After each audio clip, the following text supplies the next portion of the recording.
Assalamualaikum semuanya. Halo, selamat pagi. Kembali lagi bersama saya, Bagus Febrian Pasandrio dari SMA Negeri 1 Metro, kelas 12 IP 1 nomor absen 9. Wah, senang sekali ya kita bisa ketemu lagi. Nah, kali ini aku ngejelasin materi geografi.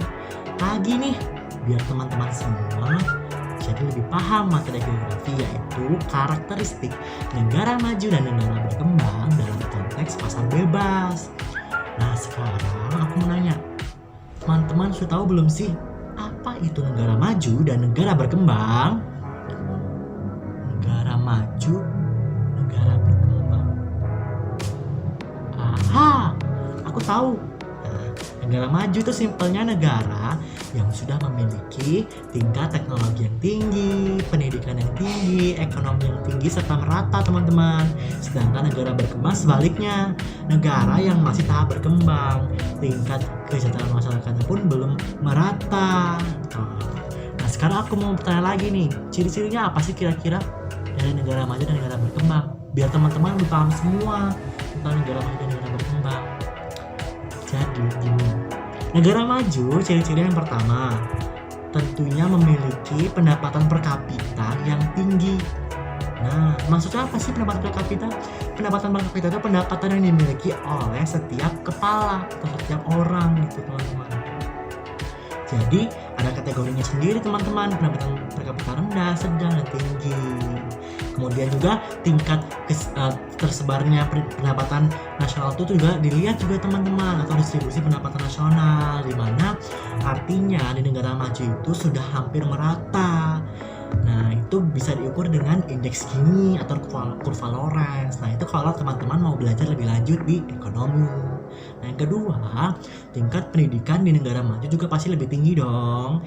Nah, artinya itu setiap orang itu hampir semuanya memiliki pendidikan yang relatif tinggi. Ya, seperti sarjana, kemudian ya sarjana atau apapun itulah ya, teman-teman. Kemudian yang ketiga, negara maju sudah memiliki tingkat kesehatan yang lebih tinggi juga. Artinya sarana, prasarana, fasilitas, kemudian dari tenaga medis itu sudah mencukupi, baik dari kuantitas maupun kualitas itu sudah terjaga dan terjamin. Nah, menyebabkan adanya indeks kualitas hidup dari masyarakat di negara tersebut itu tinggi. Nah, kemudian apa lagi, teman-teman? Kemudian sistem pertahanan dan keamanannya sudah cukup maju. Artinya di situ negara tersebut dikatakan sudah aman. Aman dari gangguan-gangguan negara lain atau serangan tiba-tiba dari tentara-tentara yang tidak direncanakan sebelumnya. Itu artinya sudah bisa dikendalikan oleh negara-negara maju. Apalagi, teman-teman? Contohnya ini apa sih, teman-teman, negara maju?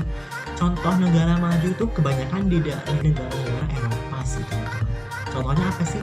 Tentunya USA, United States of America atau Amerika Serikat. Pasti udah tahu semua lah. Kemudian yang kedua ada juga Jerman. Kalau di Asia apa? Jepang, Singapura, apalagi ya, banyak. Terus kita sekarang mau lanjut ke negara berkembang nih, negara berkembang. Cukup menarik ya. Ciri-cirinya apa sih, teman-teman?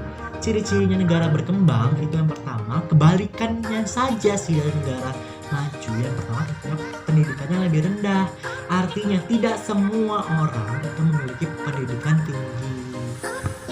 Ya ada, cuman hampir semuanya, tidak semuanya gitu. Ada yang SMA, SMP, SD, bahkan tidak ada yang sekolah pun banyak, masih banyak yang buta huruf seperti di daerah-daerah pelosok.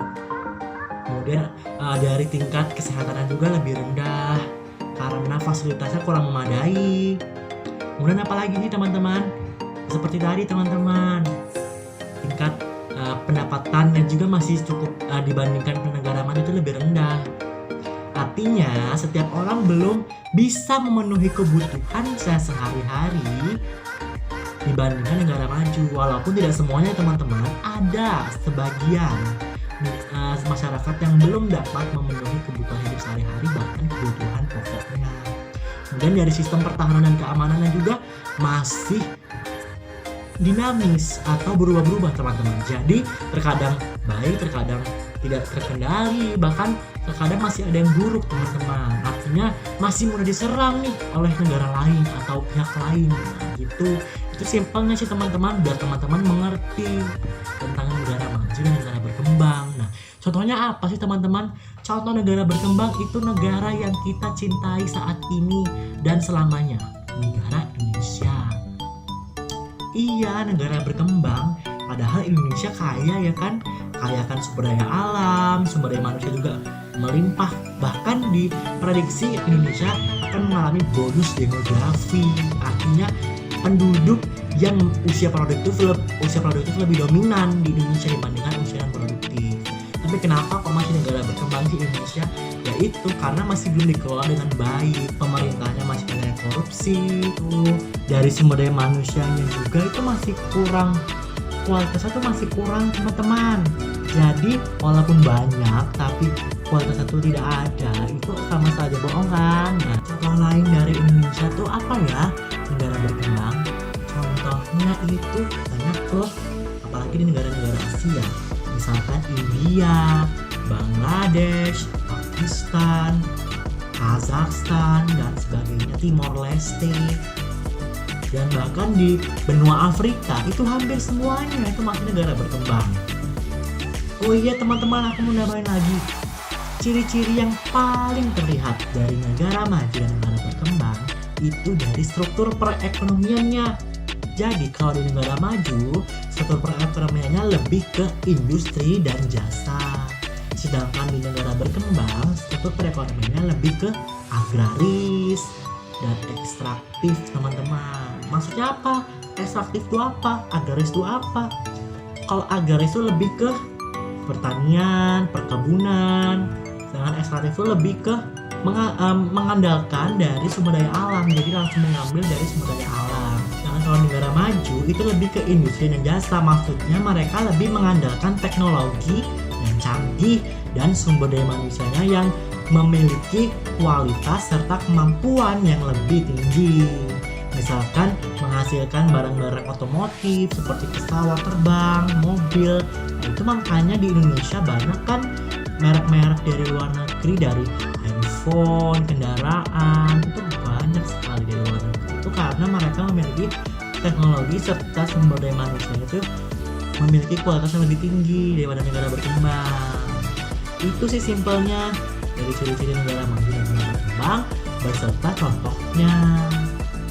Nah sekarang kita lanjut nih teman-teman, yang aku mau bahas tentang persebaran dari negara-negara maju dan negara-negara berkembang.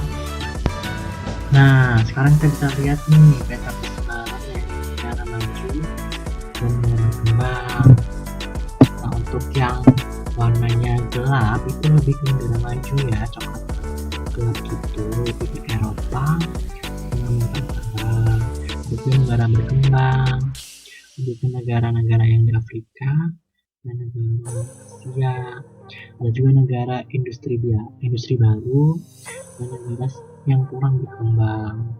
Kita bisa lihat tuh dari petanya sudah sangat jelas ya teman-teman, dimana kalau mau lebih jelasnya ya kita simpan saja.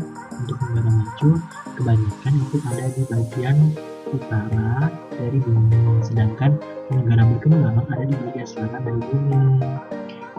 Semoga paham nih teman-teman sebagai negara berkembang.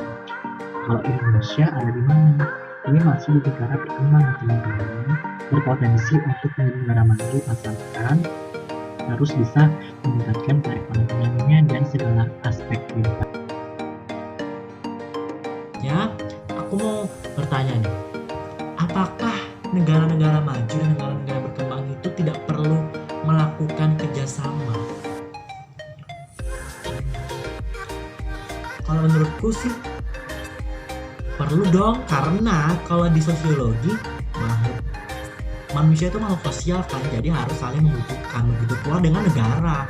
Jadi nggak mungkin tuh negara maju itu bisa berdiri sendiri, apalagi negara berkembang bisa berdiri sendiri. Mereka harus saling berinteraksi, memiliki timbal balik agar mampu mewujudkan tujuan mereka masing-masing, seperti untuk mensejahterakan masyarakat dan sebagainya.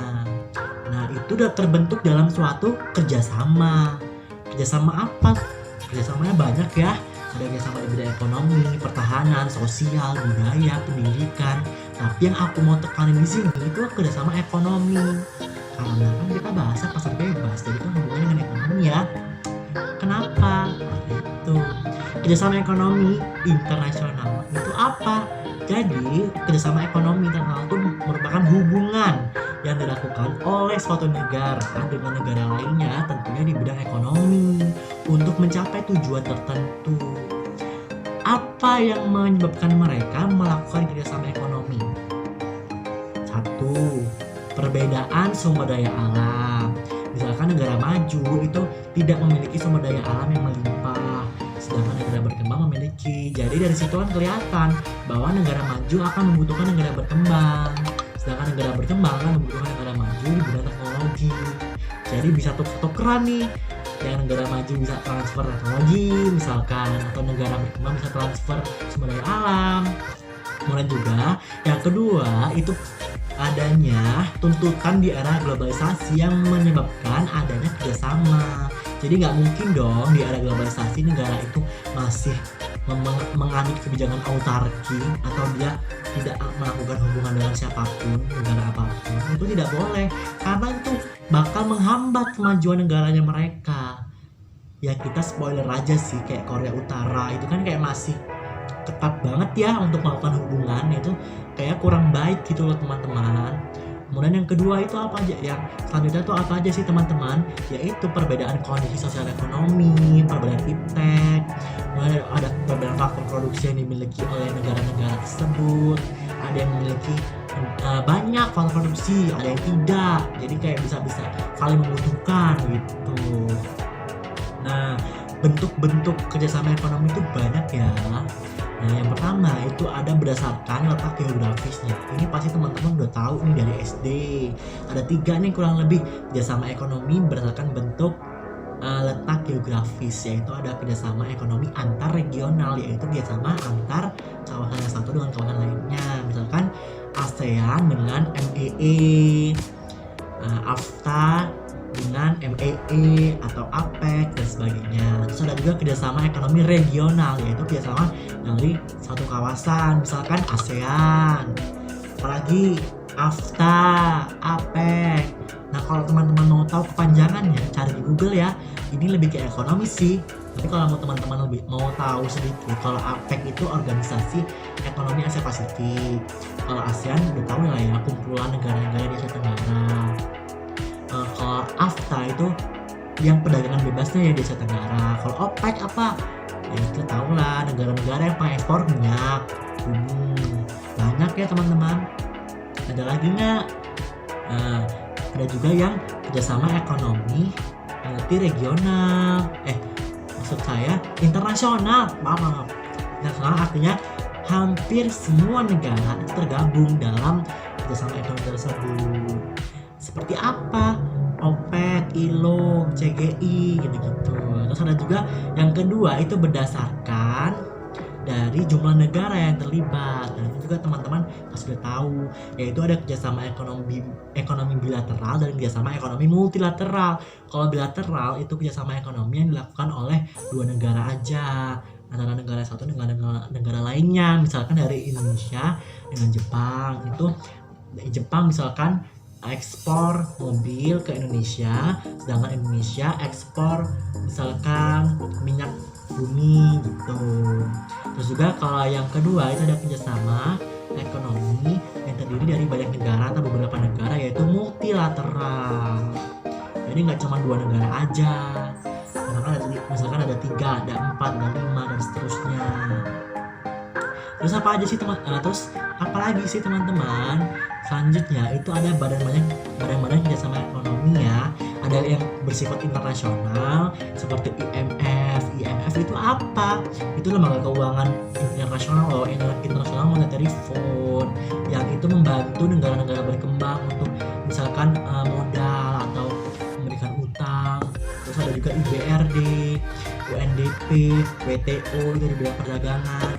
Nah teman-teman, sekali lagi kalau teman-teman mau tahu lebih banyak tentang organisasi-organisasi ini, teman-teman bisa searching atau cari di internet ya, banyak gitu loh. Jadi kayak teman-teman jadi tahu, oh ini singkatannya ini, singkatannya ini. Karena kalau aku mau ngejelasin satu-satu itu nggak mungkin dong, pastinya makan banyak waktu. Dan juga di bidang ya yang di regional itu ya seperti tadi ya, ASEAN, AFTA, APEC, Asia Pasifik, terus NAFTA, North America, ya kan, Amerika Utara kan. Nah, terus juga ada Colombo Plan dan sebagainya. Nah, itu sih kurang lebih kerjasama ekonomi dari negara-negara, dari negara maju dan negara berkembang harus melakukan kerjasama karena nggak mungkin berdiri sendiri. Karena kan pada dasarnya kita tuh makhluk sosial loh teman-teman. Manusia itu makhluk sosial, begitu pula dengan negara. Negara itu kan banyak orang, jadi harus saling membutuhkan gitu loh. Ya dengan tujuannya masing-masing, tujuan negara-negara tersebut masing-masing gitu kan. Ada negara yang ingin menyejahterakan masyarakat, ada negara yang ingin meningkatkan pendapatan nasional dan sebagainya.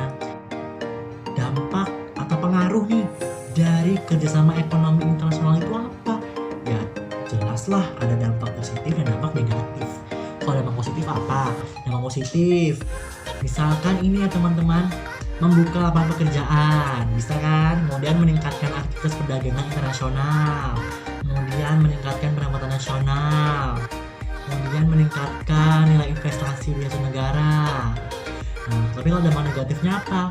Dampak negatifnya, suatu negara itu bisa tereksploitasi oleh negara lainnya. Misalkan negara maju mengeksploitasi sumber daya alam negara berkembang seenak-enaknya. Itu kan ada sih beberapa kayak gitu. Ada juga apa? Misalkan terkikisnya kegiatan ekonomi dalam negeri. Jadi kayak waduh, ekonomi dari negara itu kok kayaknya bagus banget ini, bisa-bisa ekonomi kita bisa tersingkirkan nih karena misalkan apa sih contohnya, barang-barang produksi dalam negeri itu sekarang sudah mulai banyak yang terkalahkan oleh barang-barang produksi impor. Jadi orang-orang tuh lebih suka memakai produksi dari luar negeri sedangkan produksi dalam negeri. Walaupun itu tidak semuanya ya, tapi itu sih udah kelihatan banget sih, itu kan salah satu indikator bahwa ekonomi kita mau tersingkirkan gitu. Tapi jangan sampai lah ya itu terjadi seutuhnya. Kemudian juga ya itu sih teman-teman, kita harus terus menjaga bersama, tidak hanya pemerintah loh teman-teman, seluruh elemen bangsa. Selanjutnya aku mau menjelaskan terkait dengan pasar bebas. Waduh, apalagi pasar bebas? Pasar bebas ini masih ada kaitannya loh dengan di atas tadi, yaitu di bidang ekonomi. Tapi ini contoh realnya. Jadi pasar bebas itu apa? Pasar bebas itu pasar di mana terjadi kebebasan, terdapat kebebasan antara penjual dan dengan pembeli secara seutuhnya tanpa adanya campuran pemerintah. Jadi bebas nih antara penjual dan pembeli mau melaksanakan transaksi. Nah ini berkaitan dengan sistem ekonomi pasar bebas. Kalau di Indonesia ini nggak berlaku ya teman-teman, sistem ekonomi pasar bebas ini, karena di Indonesia sistem ekonomi itu sistem ekonomi Pancasila. Tuh, terus aku mau lanjut lagi ya. Dampak dari pasar bebas tuh apa kira-kira di Indonesia? Tapi nggak di Indonesia aja loh, di negara-negara lain juga memiliki dampak juga, pasti serupa dong, ya mungkin berbeda jauh. Dampak, sekali lagi, dampak tuh ada dua ya, dampak positif dan dampak negatif. Yang pertama kita dampak positif dulu. Dampak positif yang pertama membuka lapangan pekerjaan. Yang kedua meningkatkan devisa negara yang sekaligus dapat meningkatkan pertumbuhan ekonomi. Kemudian yang ketiga itu dapat memenuhi kebutuhan dalam negeri melalui impor. Kemudian apa lagi? Yang keempat itu semakin mempererat hubungan nih antara negara yang satu dengan negara lainnya. Jadi antara negara satu dan negara lainnya semakin erat. Jadi ada apa-apa itu bisa saling membantu. Kemudian yang kelima itu meningkatkan nilai investasi di negara. Jadi kayak misalkan peluang investasi di negara Indonesia tuh bagus nih. Jadi kayak negara-negara asing itu investor asing banyak tertarik untuk menanamkan modal di Indonesia dan sebagainya. Itu simpelnya sih. Terus ada juga dampak negatif. Dampak negatifnya apa? Yang pertama, produk dalam negeri di sini Indonesia, bahasanya Indonesia itu tersaingi dengan produk-produk luar negeri. Karena ya itu sekarang ini banyak orang-orang tuh lebih tertarik kepada produk luar negeri, misalkan karena wow branded banget, bagus gitu kan, kayak menunjukkan status sosial yang tinggi. Sedangkan produk dari Indonesia tuh murahan, itu enggak banget. Itu perspektif yang menurutku tuh salah besar gitu loh. Indonesia juga mampu menghasilkan produk-produk lokal yang berkualitas asalkan mau didukung gitu loh. Produsen-produsen dalam negeri itu didukung gitu. Kemudian ada juga yang kedua itu adanya tantangan nih, apa maksudnya dampak negatif selanjutnya itu munculnya ketergantungan terhadap negara maju. Jadi apa-apa negara maju kayak nggak bisa berdikari gitu deh. Nah terus juga yang ketiga itu bertambahnya eksploitasi ya kayak tadi aku jelasin itu. Jadi kayak negara berkembang itu karena kekurangan kekuatan jadi mudah dieksploitasi atau dimanfaatkan oleh negara yang maju. Nah, itu ibaratnya itu munculnya sifat konsumerisme dari diri masyarakat suatu negara, terutama Indonesia. Jadi kayak orang-orang tuh maunya tuh konsumsi terus, nggak mau berproduksi. Jadi kayak nggak produktif gitu loh teman-teman. Maunya enak, santai, dapet gitu, nggak mau kerja keras dulu. Itu takutnya di situ dampak negatifnya. Yang kelima itu kalau tidak bersaing, takutnya negara-negara itu tidak terkecuali Indonesia itu bisa pertumbuhan ekonominya menurun, bahkan bisa kalah saing teman-teman. Nah selanjutnya tentunya pemerintah Indonesia itu tidak mau ya dampak negatif dari pasar bebas itu menyelimuti perekonomian Indonesia. Jadi pemerintah Indonesia itu terus berusaha untuk mencegah dampak negatif itu melalui upaya-upaya baik yang sudah dilakukan maupun yang akan dilakukan. Ada beberapa upaya yang bisa aku jelasin. Yang pertama, pemerintah itu menyeleksi produk-produk luar negeri yang masuk ke dalam negeri. Misalkan kayak di bandara-bandara itu kan ada sih petugas-petugas yang mengecek apakah produk ini memang diperbolehkan masuk ke Indonesia. Nah ini kaitannya dengan perdagangan internasional ya. Kaitannya dengan perdagangan internasional. Ada kuota impor, kuota ekspor, kemudian ada juga kebijakan embargo. Ada juga kebijakan tarif yang menyebabkan adanya batasan-batasan atau itu namanya proteksionisme, proteksi perlindungan terhadap produk dalam negeri atas produk luar negeri. Misalkan produk dalam negeri itu udah ada, jadi produk luar negeri itu dikurangin jumlahnya, misalkan gitu. Yang kedua, pemerintah terus menciptakan iklim investasi yang baik. Jadi investor-investor asing itu tertarik untuk berinvestasi di Indonesia, jadi nggak bakal kalah saing dong. Yang ketiga, pemerintah terus berusaha menciptakan kebijakan-kebijakan ekonomi yang tentunya pro rakyat walaupun banyak kontroversi. Nah tentunya yang untuk menguntungkan negara kita lah ya, rakyat kita, dengan memberikan bantuan-bantuan subsidi dan sebagainya. Yang keempat, pemerintah terus memudahkan adanya pendanaan atau misalkan ada negara-negara yang butuh bantuan atau negara Indonesia tuh bisa memberikan pinjaman lah agar adanya timbal balik. Dan yang kelima itu pemerintah terus mengedukasi masyarakatnya agar mau mencintai produk dalam negeri serta mengkonsumsi produk dalam negeri. Jadi nggak melulu soal produk luar negeri yang katanya branded bagus. Kita harus mencintai dulu produk dalam negeri karena nggak kalah bagusnya dengan produk luar negeri. Nah dari situ dengan upaya-upaya itu diharapkan Indonesia bisa bersaing di pasar bebas internasional. Jadi pertumbuhan ekonomi Indonesia dapat meningkat nih dari tahun ke tahunnya. Nah, tidak hanya pertumbuhan ekonomi, pembangunan ekonominya pun juga turut serta karena perbedaan pertumbuhan ekonomi dan pembangunan ekonomi itu beda-beda tipis. Kalau pertumbuhan ekonomi itu hanya melihat dari angka pertumbuhan ekonominya saja, kenaikan GDP dari tahun ke tahun, sedangkan pembangunan ekonomi tidak hanya itu ya. Itu dapat dilihat dari perubahan strukturnya. Misalkan perubahan strukturnya sudah dari agraris ke industri, itu juga dari tingkat pendidikannya juga cukup lebih tinggi ya. Misalkan banyak anak yang lebih mampu bersekolah, tidak hanya terpaku pada kondisi ekonomi. Itu artinya pembangunan ekonomi di Indonesia sudah cukup baik, meningkat lah ibaratnya. Kemudian dari pembangunan infrastrukturnya udah cukup merata ya sekarang ini. Misalkan di Papua udah ada jalan tol, itu kan artinya sudah pemerintah udah memperhatikan pembangunan di pelosok-pelosok negeri.